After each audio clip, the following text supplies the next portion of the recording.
एक समय की बात है। एक बहुत बड़े और रंगीन सर्कस में जेब्रा का एक छोटा बच्चा रहता था। उसका नाम जॉय था और उसकी धारियां इतनी चमकदार थीं कि जैसे किसी कलाकार ने उन्हें बड़े प्यार से बनाया हो।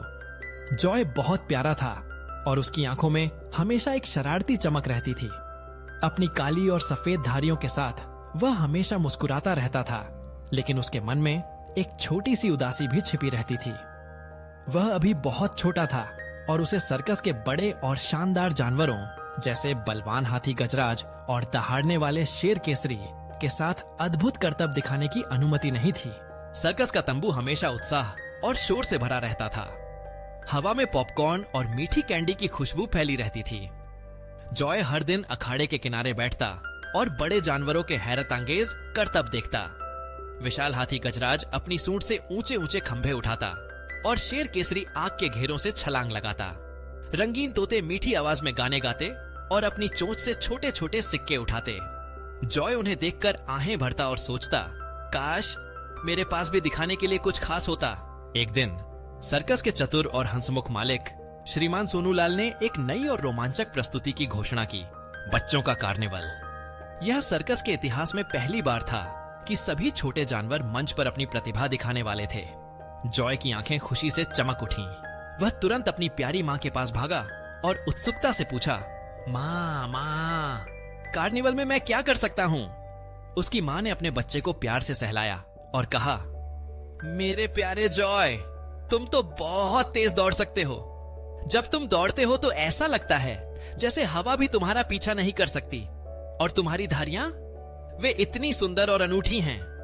तुम दौड़ते हुए अपनी इस सुंदरता को सभी को दिखा सकते हो। जॉय को अपनी माँ का यह विचार बहुत पसंद आया। उसने उसी पल से अभ्यास करना शुरू कर दिया।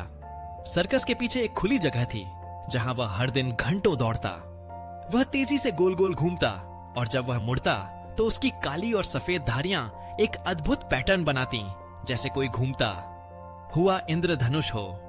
हवा में उसकी छोटी सी अयाल लहराती और उसकी तेज खुरों की आवाज एक मधुर संगीत की तरह लगती।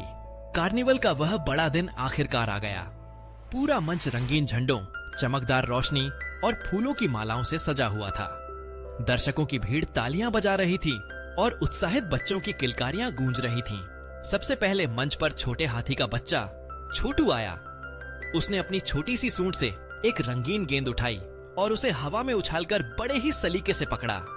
फिर एक छोटी शेरनी रानी अपनी प्यारी सी दहाड़ के साथ एक छोटी सी सजी हुई कुर्सी पर बैठ गई, जिससे सभी बच्चे हंस पड़े। अब जॉय की बारी थी। उसका छोटा सा दिल जोर जोर से धड़क रहा था और उसके पैरों में थोड़ी घबराहट थी। लेकिन जैसे ही मधुर संगीत शुरू हुआ, जॉय ने अपनी आंखें बंद की और गहरी सांस ली। फिर उसने दौड़ना शुरू कर दिया। ओह, वह कितनी तेजी से भागा! ऐसा लग रहा था जैसे कोई बिजली का तार जमीन पर लहरा रहा हो। उसकी धारियां इतनी तेजी से घूम रही थीं कि वे एक अद्भुत हिलते हुए पैटर्न में बदल गईं। दर्शक चकित होकर उसे देख रहे थे। उनकी आंखें खुली की खुली रह गईं। छोटे बच्चे अपनी सीटों से उछल पड़े और जोर जोर से तालियां बजाने लगे। जॉय का उत्साह बच्चों की तालियों से और भी बढ़ गया। उसने पूरे मंच के चारों ओर कई चक्कर लगाए, कभी अविश्वसनीय गति से तो कभी धीरे धीरे कलात्मक मोड़ लेते हुए।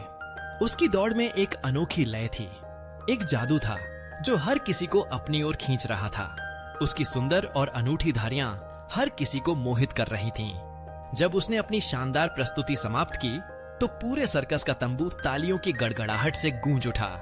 सीटियां बज रही थीं और लोग खड़े होकर उसका अभिवादन कर रहे थे। सर्कस के खुशमिजाज मालिक श्रीमान सोनूलाल दौड़कर मंच पर आए और जॉय को अपनी गोद में उठा लिया। उन्होंने प्यार से उसके माथे पर चूमा और कहा, जॉय, मेरे छोटे सितारे, तुमने तो कमाल कर दिया। तुम्हारी दौड़ अद्भुत थी, बिल्कुल अद्वितीय। उस जादुई दिन से जॉय सर्कस का एक बहुत ही खास और महत्वपूर्ण सदस्य बन गया। बच्चे उसे प्यार से धारीदार बिजली कहकर बुलाते थे और उसकी एक झलक पाने के लिए उत्साहित रहते थे। जॉय ने उस दिन सीख लिया कि हर किसी के अंदर कुछ न कुछ खास जरूर होता है, चाहे वह कितना भी छोटा या अलग क्यों ना हो। और अपनी अनोखी प्रतिभा और आत्मविश्वास से उसने न केवल अपना सपना पूरा किया, बल्कि पूरे सर्कस के लोगों का दिल भी जीत लिया। अगर आपको ये वीडियो पसंद आया तो लाइक जरूर करें। जब मेरा नेक्स्ट वीडियो ट्रेंडिंग पर होगा तो रोना मत। और हाँ, मैं सच में आपके कमेंट्स पढ़ता हूं, तो नीचे जरूर लिखें। चलो फिर लाइक, शेयर, सब्सक्राइब तीनों काम एक साथ कर डालो, क्योंकि असली फैंस वही होते हैं जो पूरा सपोर्ट देते हैं। और मस्त रहो।